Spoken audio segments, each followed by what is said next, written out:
People's expectations and habits have changed more in the past 10 years than in the previous decades.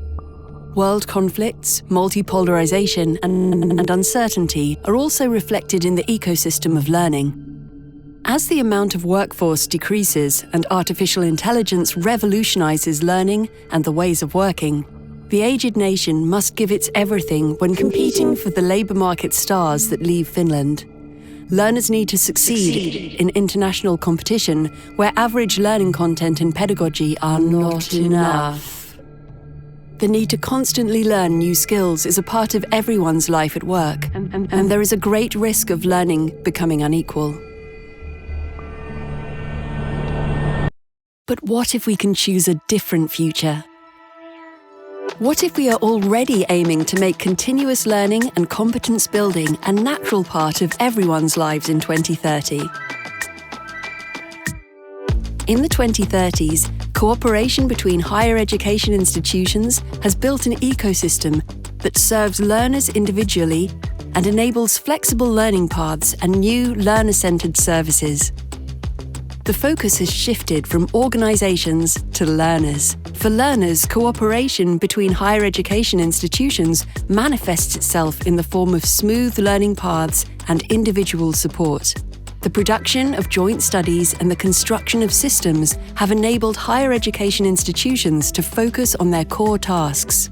Learners, students, and people supplementing their skills have access to a wide offer of studies across institutional boundaries, allowing them to put together study entities that are suitable for them.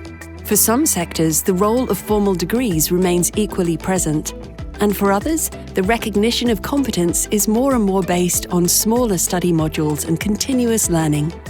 Learners select their studies supported by AI-based guidance and recommendation services that are based on up-to-date labour market data.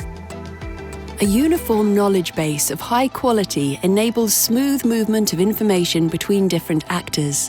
Data are used not only for developing content, but also higher education institutions' services, collaboratively and separately. Learners always retain decision-making power over how their data is shared. Learning is available independent of time and place for everyone willing. But higher education institutions' campuses are still important pillars of the higher education community. The learning experience is immersive without compromising academic quality and pedagogy.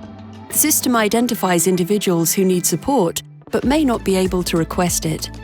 Despite close cooperation and a uniformly shared data, higher education institutions retain their own identity and profile precisely where they want to offer world-class learning. The studies also involve an extensive network of content and study modules produced by parties outside the higher education institutions. Wisdom and its growth can live in surprising places when we do not allow traditional boundaries or bureaucracy to slow us down. Implementing Digivisio is not necessarily easy. It will require broader thinking and cooperation that breaks through institutional boundaries. It requires the belief that a cosmetic change alone is not enough. Instead, we must accept intermittent backlash of structures and question many mantras that have been learnt. The journey may wear down an individual traveller, but together we can make it. Digivisio is the biggest transformation journey of learning in this century.